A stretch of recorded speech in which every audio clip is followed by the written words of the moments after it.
sink into the floor. Wait. Sink. A mind is a terrible thing to waste. A mind is a terrible thing to waste. And thank you for joining us for another movie Lingo. I'm Ron. Today we're going to talk about Get Out. The movie is breaking records all over the place. It's going to be one of those movies that you've got to go watch. You've got to see. I'm going to say it off the beginning. But I'm also going to say, spoiler alert, we're going to possibly talk about some stuff in which you're going to realize I just messed up the movie for you. So this is the time for you to press the button to stop it, go watch the movie, and then come back. All right, so the movie is made by Jordan Peele. You normally know him from Comedy Central. Great on doing sketches. He did a movie that was called Keanu with a cat, and they made it action. So he's normally known in the funny realm. This was different. This is actually he titled it kind of a social thriller or social horror movie. And when you have movies like Split that just recently came out, it does some concept things that are completely different from the traditional horror or thriller movie. It takes place where a guy by the name of Chris, which is played by a guy, I don't know his name, but he's a British actor. You've probably seen him in, what did he do that was recent? Black Mirror. So he's in that. So anyways, he is basically accompanying his girlfriend, who is white, to their parents' house. I mean, you, at some point in the relationship, you go get to meet the in-laws. And in this one, you actually get to see through his eyes of what he was trying to do. And the whole experience is, Get Out is a big metaphor for, like I said before, he calls it a social thriller. He wants you kind of feel what it is like to be black, or certain stereotypes that you might see on movies or walking the street. So in this movie, Chris goes ahead with his girlfriend. He meets the dad, who's a doctor. The mom is a doctor as well. There's a brother that sits at the house, and he's there to have a good time. I mean, at least that's what you think. Unfortunately, that's when the movie takes a turn. It gets darker. One of his friends, which I believe his name is Ron. If not, I'm just going to say Ron, and just you're going to know that as a name. I could be just name dropping. But anyways, his friend works for TSA. So he tells him, don't go. You never go. I mean, again, it's in the middle of the woods. You got white people there. Don't go. I'm telling you. And he goes, and he ready to, meet the family, the in-laws, but there's a creepy vibe. The mother-in-law, if he got married, the mother-in-law, but the mom, she does hypnosis. So he basically says, no, he doesn't want to be hypnotized for smoking, because he was a big smoker in the movie. At some point, it goes from a romantic comedy to a thriller, like in a blink of an eye. Like, as they're driving down the road, there's a scene where they're sitting in the car, and a deer comes out. And if you've ever driven parts of Georgia, Tallahassee, Florida, certain parts where it's wooded community, you'll see deer, and you're known, like they can jump out of nowhere and fuck up your car. A deer pops out, but they catch it in such a way it hits you like a thriller. Everybody jumps in the theater. I actually screamed like a girl in the theater. I can't do anything about it. So if you were in that theater, I apologize for that night. But when they call an officer, because again, your car is disabled, you're going to need help. An officer comes to the scene, and the officer approaches and does things that, it could be me just being black, that we're just used to doing, and he just spins a different way. He's very nice. The officer is very nice to the young lady, doesn't ask for ID or anything, but the black guy who's in the passenger section, he asks for the ID. And so she kind of combats him and says, no, he's with me, it's fine, he's cool. And she's able to, tell the officer, you don't need to do this part of your job. While the other character, his thing is he's used to it. He's already pulling out his ID to go ahead and go through that process. And even though that wasn't a big part of the movie, it was underlining stuff like that set the tone. Other parts of the movie where it's called the sunken room. Again, the mom is a hypnotizer or hypnosis. And in your head, you're thinking, like Chris says earlier on, that hypnotizing is with the watch that goes back and forth. But she doesn't use that. She uses another medium. She uses her tea. As she stirs the tea, that sound effect of the spoon going around and hitting the ceramic of the dish, that hypnotizes you. So while he's sitting there, he's talking, he's able to be hypnotized.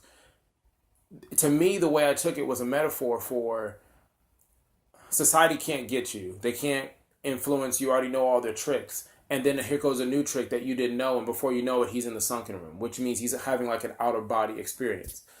In this movie, the moment he gets in that little sunken room, that little trance, shit just gets crazy. There's other people that are there that are black. At first, he's the only black person at this event, and everybody else who's black is people who are helping. You have a guy who's a gardener, and you have a girl who's a maid. As the maid is sitting there pouring up a drink, he's taking pictures of the surroundings, whatever, and she just starts pouring the drink too much, and it overflows, and everything gets cleaned up. Later on, there's a guy who is running in the middle of the night. It's that famous scene, or that scene that you see where there's a guy running at the camera, then he turns. It's now a viral thing. It's called the Get Out Challenge. But all that stuff is weird, and you question it until he meets another black guy who's with a lady who's like, I want to say maybe 2 times this guy's age. He takes a picture with his phone, and when he takes a picture with his phone, the guy just loses it. Like, I mean, blood goes down his nose. He screams, "Get out!" And it's almost like this weird, fast-paced, dun-dun-dun moment where you're trying to figure out what the hell's going on. And every time you think you have the idea of the movie, he changes it. So what's end up happening is he actually is saying that the Flash makes them go out of the sunken room. Basically, what's been happening is this girl, the girlfriend, she keeps taking people back to the mom's house.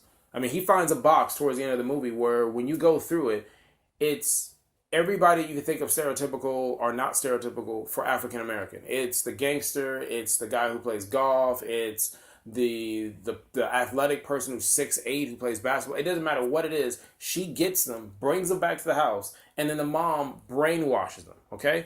But the operation isn't complete. Basically, the way this movie goes, without, again, spoiler alert, it's a scheme. And the scheme is, and you can take it to society, but the scheme is this white lady takes black guys and girls over to her mom and dad's house. While the mom, one purpose job is to hypnotize, to make this person go to the sunken place where they cannot control their body, they cannot control their emotions, they're just a vessel. And the dad, his one job is, he's a brain surgeon. He moves the brain of the people that bid for these bodies, African American bodies, whether on physical, whether on a certain intellectual level, or something that they like of this vessel, and he puts their brain into them. They could be young, they could be old, all of them are rich, and they come from all over the world, and they bid on these people. They have no idea they're being bid on. And Chris is locked in here, and once he figures out what's happening, he's trying to get out. While he's doing that, he's under. So there's a lot of brainwashing that's going on. There's no help from the outside other than his best friend, Ron.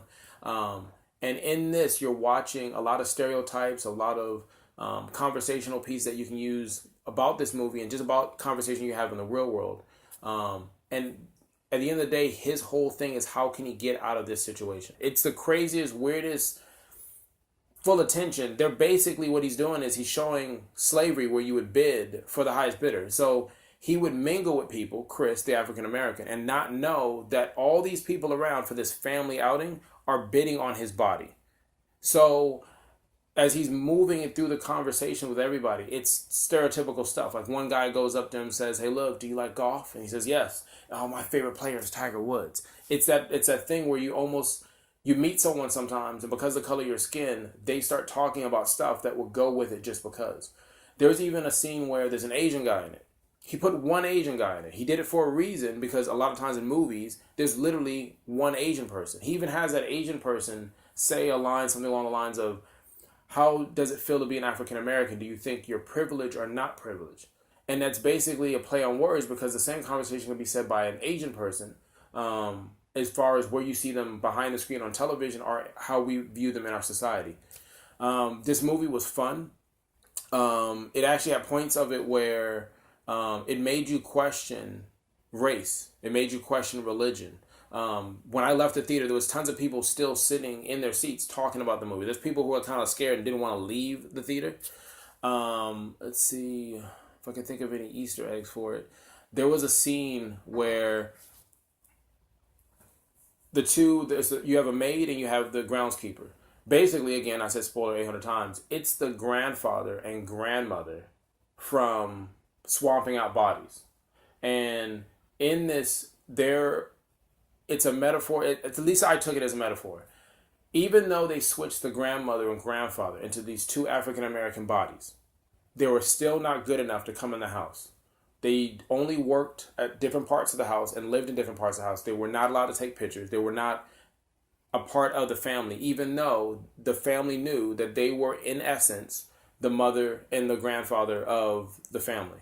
What I said earlier about the sunken room with the hypnotizing thing, when you're in the sunken room, you can see through the body of what you have, but you're not controlling it. So what it means is, if somebody would take me over, I can see everything that someone's controlling the body after they transplant my brain. I can see everything. I can't feel it. I can't control it. And so that's where you see that famous image of him crying, because he's in the sunken room and he can't see or feel what's going on. It's like being put under, and the dosage isn't enough, and maybe you are feeling or seeing the things around you and you can't react to it. While being in the sunken room, when he does the flash, and that's what the joke about Kanye West and maybe he's having a meltdown, but when he does the flash, it makes them snap out of it. And that's when the maid was pouring over the glass, because she was merging in between. The doctor has to reset her brain. Like I said before, go watch the movie. It's way too much. It's much similar to Arrival, where there's just so much in the movie, great conversations. I mean, even the end where the girl, the white girl, everything of the acting and casting was beautiful, was perfect. It wasn't any flashy actors in it. The dad was a guy from West Wing. But even on the part where she's eating the cereal, she's Googling, and she puts on there black NBA prospects. She's already starting her next round to go bring to the house. And as she's doing that, she's eating cereal. She's eating Fruit Loops. Okay, I know, it's cereal. I love cereal, don't you? But crazy part about it, she doesn't eat the cereal together. She's eating one bowl of milk and one bowl of Fruit Loops. She doesn't mix the colors with the whites. It's weirdest shit ever. There's other things in the movie where, if you've ever dated in a interracial relationship, it could be weird sometimes, because somebody from another relationship or another race will look at you and frown upon you being together. I mean, some people call them haters. But they talk about this in the movie, but they don't tell you. Unless you go through it, you'll never know. There's a scene in the movie where one of the maids keeps disconnecting Chris's phone and doing it on purpose because she wants the battery to die so that he doesn't have communication with outside life. When he tells his girlfriend, who's white, hey, I think the maid is mad at us because we're together, she goes, oh, wow, everybody wants Chris. Everybody wants to sleep with my boyfriend. And he goes, you know what? Never mind, you ain't going to get it.